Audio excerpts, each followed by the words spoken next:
ইমাম খতিবরা সামাজিক শক্তির প্রতীক বলে মন্তব্য করেছেন ধর্ম উপদেষ্টা ডক্টর আফম খালিদ হোসেন।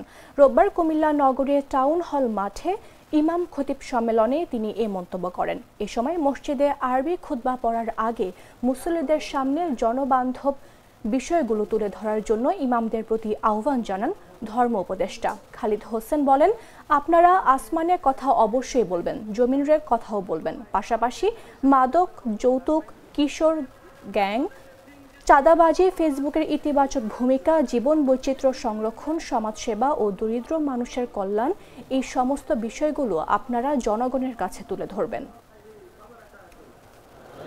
ইমাম খতিবরা হচ্ছেন সামাজিক শক্তির প্রতীক। আমি নিজেও 16 বছর চট্টগ্রামের হালি শহরে একটা মসজিদে খতিব ছিলাম। এই খতিব থেকে আমি উপদেষ্টা হয়েছি এবং আমি আপনাদের সদস্য, ইমাম কমিউনিটি, খতিব কমিউনিটির আমি একজন সদস্য।